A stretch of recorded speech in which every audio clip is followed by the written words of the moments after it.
I think we should be prepared to join the nuclear alliance. And this may come as a shock to some people listening to us, given that Greece is a country that has no background or no experience in nuclear energy. But when I look at the overall energy developments, I see no way for the world to get to carbon neutrality without nuclear.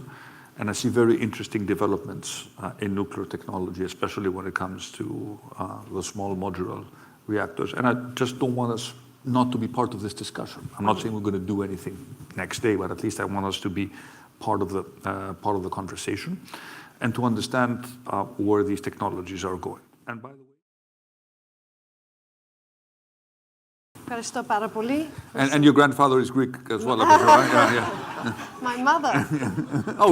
My mother is Greek. Oh, there we go. My father Ukrainian. Yeah. So there is a real strong connection. Yeah, and I was born in Australia, like quite a lot of your constituents. So thank you, Prime Minister, for being here. We're very privileged, of course, to have you. It is what a critical time in world affairs. Very pressing time in geopolitics. We're here to discuss, of course, the energy transition, but I want to start with the most immediate geopolitical issue, and that is the state of the region and, by extension, the conflict in Iran and Israel, if I may. I know you've spoken to various country leaders in recent days, including President Netanyahu, I believe. We have a seeming escalation today, courtesy of President Trump. What do you think the chances are, with that insight that you have, to a spillover into regional conflict?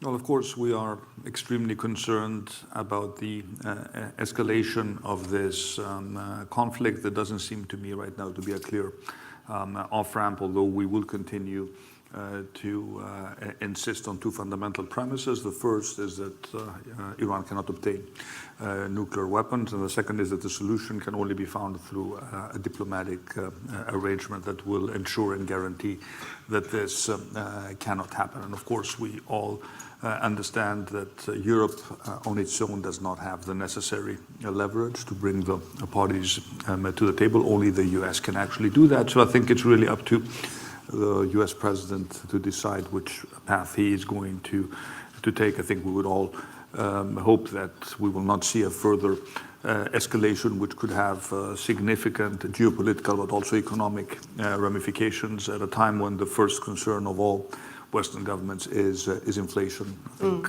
we are all very concerned about any driver that will push up inflation and that will significantly disrupt the energy markets. On top of that, Greece, as a leading maritime nation, is also particularly concerned with the safety of the Greek-flagged and Greek-owned ships. Just to put this in context, at the very beginning of the crisis, Greece had close to 180 ships, Greek-flagged and Greek-owned, in the broader region of the Persian Gulf. So this is an additional concern to us, but I guess we will all know much more over the next days. And let me also add that we should not forget about the fact that in Gaza we have a situation which is truly not just problematic but horrible from a humanitarian point of view.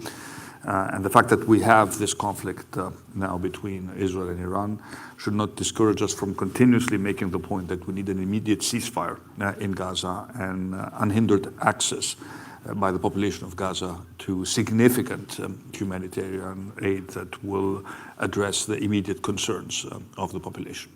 And if America was to become involved, you're a NATO partner, you're a military partner, would you see Greece becoming drawn into? Greece is not going to participate, of course. I mean, this is not an operation that in any way, shape or form affects Greece, and we have made that very clear. We continue to believe that there is no military solution to this conflict. And if you look at the history of the Middle East, there have been various fantasies about the ability of us to solve structural problems through sort of military campaigns. It didn't go very well in numerous countries, so we are extremely concerned about the prospect of a future escalation. At the same time, our obligation is to make sure that our citizens in the broader region are protected. We arranged some evacuations of Greek citizens from Israel very successfully. These are complex operation, and I do hope that we don't need to do more, but we're ready to address any eventuality. And you mentioned 180 ships, I think you said, in the Straits of Hormuz? In the broader area of the Persian Gulf. And are you tracking those ships to? It's our job to it's our job to have a pretty good situational awareness of where, especially, and again, I do need to make a distinction between Greek flagged and Greek owned ships, but I'm looking at the broader sort of envelope of ships that are controlled by Greek ship owners. And of course, I mean, right now we've not seen a significant disruption in the energy market, and I hope that this is not the case. We've worked very hard to bring down inflation, but inflation, I shouldn't use the word inflation, but the cost of living, which is cumulative inflation over 2.5, 3 years, is the number one concern. Also, the people in Greece, and it's a problem that, of course, will only be compounded should the region go up in flames. You brought us there to the sort of subject of energy interdependence, and we've heard about potential interconnectors and gas routes that might evolve in the region with Greece as a hub. But do you see that as potentially a problematic, being the other side of the coin of energy autonomy? So where countries like Greece can have significant renewable energy sources, they could rely on those more. Yeah, well, yeah. I mean, I guess this brings us into our overall energy strategy, sort of in line with the topic of today's discussion. When you look at Greece's energy mix, go back to 2010, for example. Most of our electricity came from coal, lignite to be precise, which is dirty coal, inefficient, dirty, and emits a ton of CO2. So in 2019, we took the decision that we want to move away from coal as quickly as possible. And this has actually materialized. So 5% of our electricity production now is coal, and mostly it's used as backup. So we've seen a significant increase in the penetration of renewables. We're more than 50% now renewables. There are hours, especially in months of April, May, or October, November, if it's windy and sunny, for hours the system runs on renewables. And of course, we have ambitious targets to increase the penetration of renewables. We're slightly biased towards solar, so I would like to see more wind. Offshore wind is a big potential, and of course, we also invest heavily in storage, pump storage, and try to add, batteries to all renewable installations that are being built.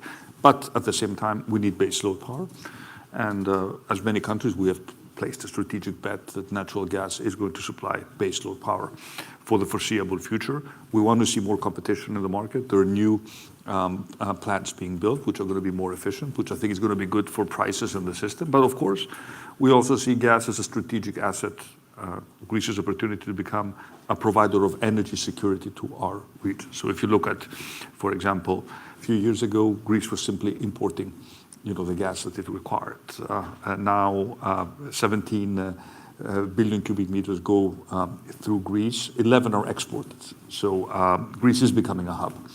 And if you just look at the map, the second map, the first one that was put up was actually the northern connection, but it makes the very, very convincing case how using the existing infrastructure. First of all, our liquid regasification units in Revithoussa and Alexandroupoli, the TAP pipeline, but also the Trans-Balkan pipeline through reverse flow, how we can be a provider of energy security to countries up to Ukraine. So there is a corridor here of great geopolitical importance that connects Alexandroupoli, Greece in general, Bulgaria, Romania, Moldova, and goes up to Odessa. This is a corridor which is not just an energy corridor. It could also be a logistics corridor. You could also envision, this is something I discussed when I was in Odessa, a train link. It bypasses the straits, It's much easier to ship and much quicker to ship goods. It takes 15 hours if you had the seamless rail connection. So this is a corridor that's important, not just for energy, but for energy in particular. Us sending gas to Ukraine provides Ukraine with energy security, but also opportunities for all those involved in the transport of gas. We still have some outstanding questions with our Romanian friends because the duties are slightly too high. So we want to be able to offer a bundled product in terms of pricing, a topic I discussed when I was in Romania. I think we'll make that work because we want to make sure that the route is competitive. And of course, Ukraine also has an interest in making sure that from a price point of view, the tariffs are not too high in order to make sure that we can actually use our infrastructure to export gas up to Ukraine. And of course, Ukraine has, as we heard, significant gas storage facilities. How are they going to be filled? To the extent that they're not going to get any gas from Russia. And this seems like a fairly medium to long-term kind of proposition. Another energy solution that some people are looking at is nuclear energy, which of course is at least a 10, 15-year lead time. Is that something that you think Greece is prepared to consider? I think we should be prepared to join the nuclear alliance. And this may come as a shock to some people listening to us, given that Greece is a country that has no background or no experience in nuclear energy. But when I look at the overall energy developments, I see no way for the world to get to carbon neutrality without nuclear. And I see very interesting developments in nuclear technology, especially when it comes to the small modular reactors. And I just don't want us not to be part of this discussion. I'm not saying we're going to do anything next day, but at least I want us to be part of the conversation and to understand where these technologies are going. And by the way, this is also a critical issue for Europe. I've been making the case repeatedly at the European Council that we need to place strategic bets in those sectors of clean tech where we believe that Europe still has a significant comparative advantage. I think nuclear should be one of those. Again, we are not part of the value chain, but there are countries that have experience. So it seems strange to me that a country that a continent that was heavily relying on nuclear technology is not at the forefront of the new investment in nuclear. And of course, we also have the fusion debate, which long term is the holy grail of research. So we need to be very present. And when I look in those spaces, so when I look at solving our energy problem, we can talk a little bit about how the energy market in Europe functions. I have quite a few things to say about this. One of the strategic bets I think that Europe should place in terms of committing significant resources would be nuclear. An additional point which I'd like to make, which is a particular interest to our shipping community. We have to explore whether nuclear is a viable option for shipping, for long-haul shipping. And we have to, as a leading maritime nation, we at least need to be at the forefront of the research and the debate. It may work, it may not work. It's going to be 10, 15 years out. But if we really want to think strategically, as a maritime nation, we cannot stay away from this debate. And this, of course, is a discussion that I'm very open to have with the shipping community and to ensure that we create a common working group that is going to look at this technology, at least as an option. Because when you look at decarbonizing shipping, there is no silver bullet, as you know. There's no technology right now that seems to stand out. There are interim solutions, but we have to think 10, 15 years into the future. So I don't think we can stay away from this discussion as a country. What about hydrogen? You have water, you have some water shortages at the present, but you have sun, you have, We have a hydrogen strategy, but hydrogen has proven more complex, as you know. I mean, the logistics and the cost of hydrogen has proven more expensive than many people thought. It's an option, but I would, right now in the short term, probably focus more on resources on storage and on pump storage in particular, because we have the geography to do that. Not many countries have that, and we have quite a few reservoirs already. As you know, we have one big pump storage project in Amphilohia in Western Greece that is funded through the RRF and progressing very nicely. We have dams. Hopefully, they will we'll get some more rain in order to make sure that they are filled to capacity. But this is an area where I would place more emphasis. And by the way, when I look at again clean tech technologies at the European level, we have to be leaders in storage. Some experiments, as you know, of companies didn't go very well, but this shouldn't discourage us in terms of funding, advanced research when it comes to new storage solutions. Are we ever going to be competitive in solar panels in Europe? I have my doubts. So we need to understand within the clean tech space where we can still play a role and where we cannot play a role because simply the train has left that station. So certainly storage and nuclear, probably offshore wind. These are areas. And we haven't yet spoken about interconnections and grids, but maybe we can talk about that because that brings us into the question of how the energy market, the European energy market, is working or not working. So tell me how you see that. I mean, grid is a problem in every country in the world, including in China, where they have command control economy and they're spending 800 billion, I think it is, 3 times the American program, the IRA, almost deceased, between now and 2030. So how do you see Europe overcoming that when it has these budgetary challenges, a squeeze on defence mechanisms and so on, and maybe you want to bring into account the Chinese imports issue? On energy and on interconnections, let me point out that I sent a letter to the President of the Commission, urgent letter, stating the obvious. First of all, that the prices of energy we have in Europe, across the board, we have a major competitiveness issue. And my second point was that we don't have a European market for energy. If you just look at the discrepancies of prices between Western and Northwestern Europe and Eastern and Southeastern Europe, we pay much more, systematically. It's a question of interconnections. I fundamentally believe it's also a question of the minute details of how the algorithm of the target model is programmed. For lack of better word, I would be more explicit, but we are disadvantaged. I would use a stronger word here, and these are the poorer countries of Europe. So this system has been set up to provide cheap. For some reason, even when electricity can flow between countries in order for the prices to equalize, it doesn't happen. So it's a question of interconnections, but not only. And this is not acceptable. I mean, we're at the corner of Europe. We're doing our fair share in terms of moving towards renewables.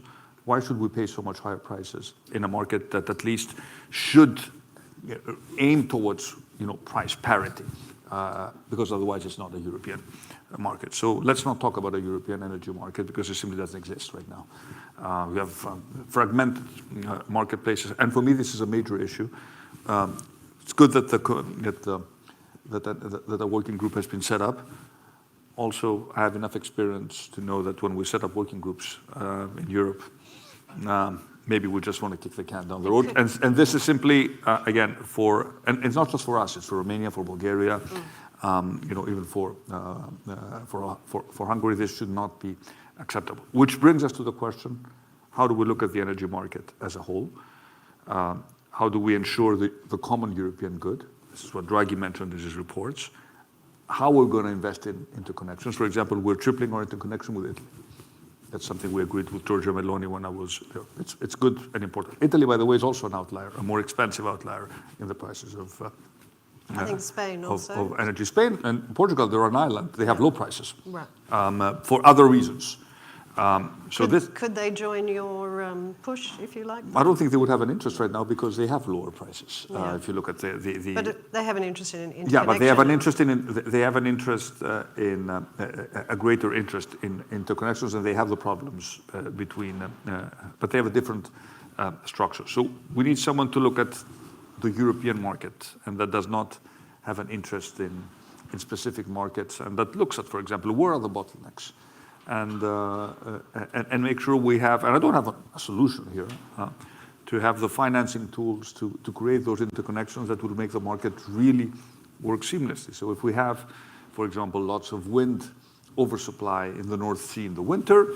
You will have a lot of sun in the summer in the south. And at the end of the day, this energy needs to flow from where it's cheaper to where it's more, where otherwise it will be more expensive, and the market needs to equalize at a lower level. Is it a conversation that's reaching the top? Is it reaching Ursula von der Leyen? Are you able to have those conversations? Yes, very much so, and I think she understands it, and I think we all understand that energy is at the center of our approach towards competitiveness, connected to the green transition, and I'm a fan of the green transition, but we cannot have the green transition while at the same time, killing our competitiveness. We spend, years speaking about taxonomy and about labeling, types of energy as good or bad. We need to be neutral in our approach. And your position on the Green New Deal? New Green Deal? Adjustments. I think adjustments need to be made, especially when it comes to regulatory regulatory requirements. We account for 6% of the global emissions in Europe. Do we really think we're going to impose our rules upon the rest of the world, and everyone's going to adjust and do business with us, or are we putting our companies at a position of disadvantage? I think it's a second. So adjustments need to be made, and I think we're moving in the right direction, especially when it comes to the sustainability directive and the bureaucracy that we place on our companies. And of course, also issues regarding, for example, shipping. Shipping is a global industry. How are we going to approach this? There's a global deal right now being discussed at the level of the IMO. What I don't want is to make European shipping less competitive than other. Are you a supporter of a shipping tax? I'm not ready to move in that direction yet, because I think we need to look at all options. What I don't want is, ship owners to just change their flag and move elsewhere because the regulation. We need a global regulatory framework for shipping, because shipping is a global industry. And again, we need to be cautious that some of the solutions are simply not supported by industry. We don't have enough green fuels right now, and it's going to take time. So we need to be realistic, ambitious, but realistic. And this is sort of my overall observation regarding how we need to address the Green Deal issues. You've had a lot of success in your time leading the country on economic reform. You have, I think, 2 years left till the next election. So what are your next priorities in that time? Well, look, including the energy transition and so on. We got elected in 2023 with a very clear agenda, build up on our successes, make sure we continue to have solid public finances, and implement structural reforms that will address the underlying competitiveness issues of the Greek economy, notwithstanding the fact that we went through a terrible crisis and that we need to catch up with Europe as quickly as we can. So making sure that we maintain fiscal discipline, recognized by the markets, which it is. Greece is borrowing, 3 to 5 basis points above France now. Who would have thought this would have been possible even a couple of years ago? And we are producing primary surpluses. These primary surpluses, it's very easy to be tempted to spend them on subsidies that sort of may be appealing in the short term, but not particularly useful in terms of building our long-term competitiveness. We have not done that. For example, when we created the super surplus in 2024, as a result of a painful structural reform, which was going after tax evasion, because I hear a lot of debate, you haven't really done any reforms in your second term. Well, that was a very difficult reform, which we did at the very beginning of our term. Yes, it did take some time to pay off, but now we see the results. Half of the money that we saved was spent in public investment.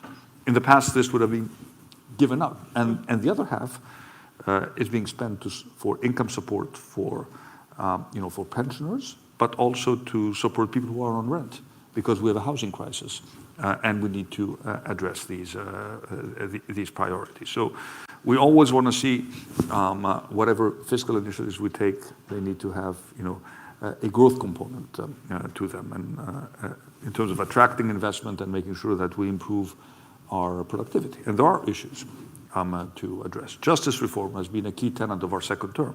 We're beginning to see the first results in terms of the speed with which judicial decisions are being made. But these are long-term reforms. So the problem is you start making the reforms, but you don't see the results immediately. Now I think we're beginning to see results of those reforms that we implemented in the first 2 years. Improving our healthcare system has been a great challenge for us. But using European money, we are upgrading health centers across the country and emergency rooms in more than 90 hospitals. People are beginning to see that. We're beginning to deliver drugs at home to people who were standing in line at the local pharmacy to get them. So a lot of these reforms are becoming more visible. So it's a question of making sure that we continue this plan. And of course, at the end of the day, supporting disposable income. How do you raise wages? Unemployment has been coming down. Yesterday, we were at this incredible event. It was very moving, where we spoke to people who found jobs through job search initiatives undertaken by the Public Employment Agency, but also people who came back from abroad. And for the first time last year, we had more people coming back than people leaving. So we have a huge human talent abroad.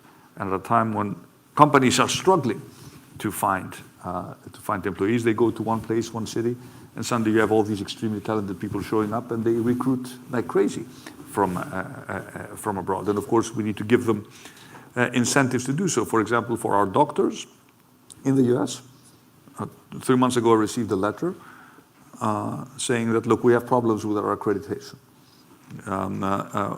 Simply our field of specialty or subspecialty is not easily recognized in Greece. And we go through a huge bureaucracy. So we passed a piece of legislation. It's very simple. If you're accredited by a US board, you're automatically accredited in Greece. I feel that if the US gives you an accreditation, well, it used to be the case at Harvard, but for you, but yeah, but now it's happening automatically, and suddenly we're opening up the door for more people to return. So you look at the long-term structural challenges, the job market, how to make sure we have more participation, female participation, people with disabilities, productivity, still a huge challenge. Certain sectors are doing well, other sectors are not doing so well. The agricultural sector, huge challenge, but also huge opportunity. Water management, long-term water management. The system we have right now is broken. It's so fragmented. I mean, we have leakage, no one manages water. We need to centralize all this. So these are some of the initiatives that also will take us, hopefully, into our third term. So when I look at our term, this is not just seeing out our term and then not thinking about what we will do afterwards. I think we're in a good position. We're way ahead in the polls. We could win a third term, but we will only do so if, A, we convince people that we did what we told them we would do in 23, and B, if we present them with a credible plan about how we want to take the country forward. So as climate editor, I think, oh no, we've still got a bit of time. I have to ask you a climate-related question. Of course, you refer to water shortages and talk about the pressing need for energy and so on, but Greece has also suffered increasing black swan type events, floods, droughts. Today, I think I saw a report in Kathimerini saying July is going to be warmer than previous Julys on average. The fires in Evia, you know, it's a rare. Coming from Australia, we have the regular sort of drumbeat as well, but it's getting louder. What do you think you can, to the extent that you can do anything about that, because Greece is a small country, its emissions by itself aren't particularly large. And we are leaders in terms of bringing down our emissions. You know, if you look at the 2005 sort of benchmark. So we're doing our part in terms of reducing. But unfortunately, the planet is not respecting these borders. What do you think is necessary in terms of EU funding? You know, as we say, we know it's a tight time. There are a lot of other demands on the Commission. Well, I think that's a good question.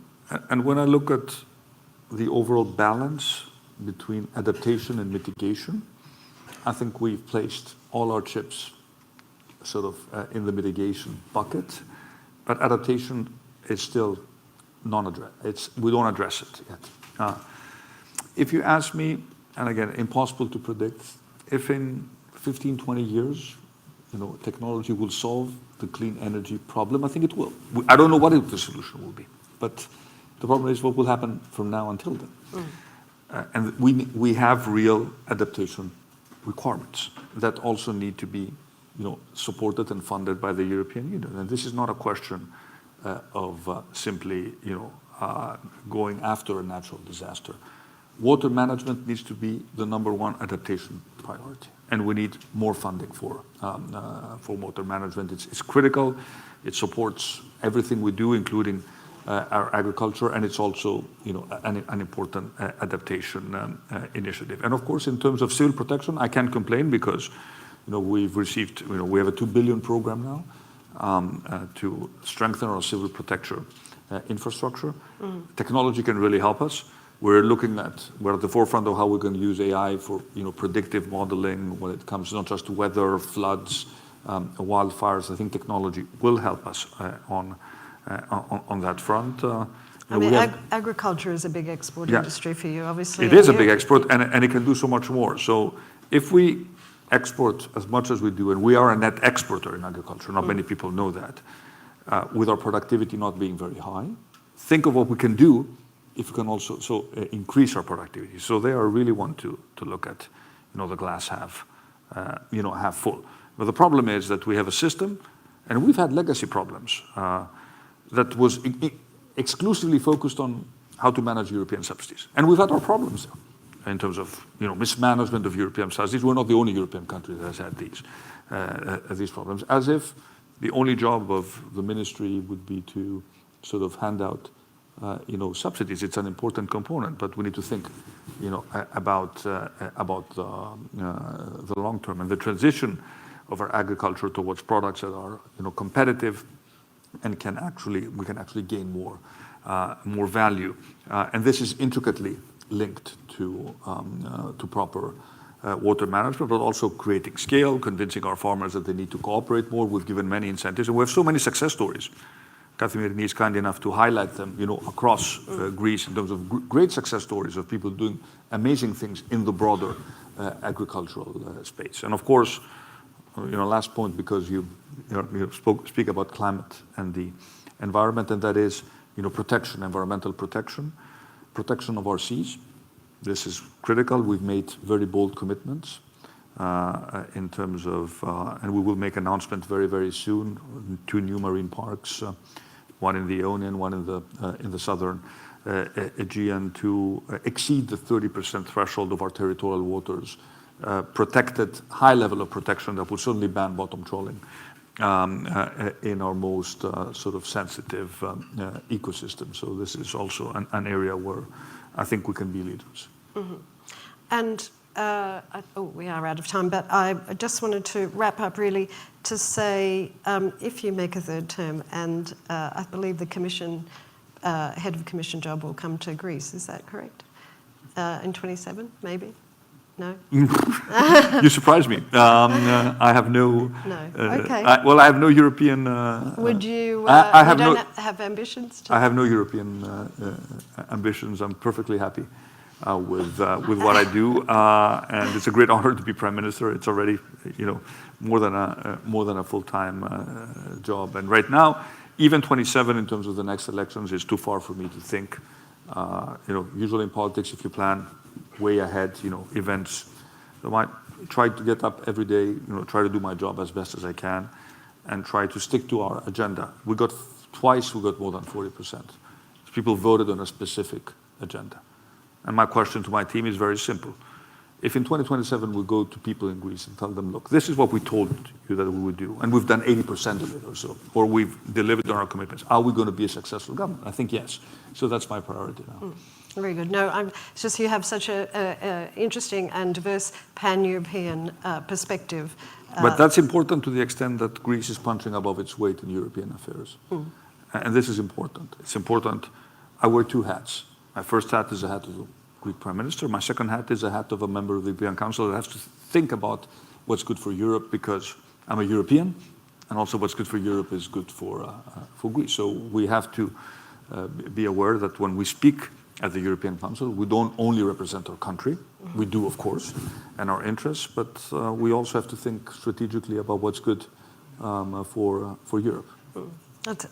I think on that very multilateral, cooperative note, we can wrap up. Please thank the Prime Minister for being here. Thank you. Thank you.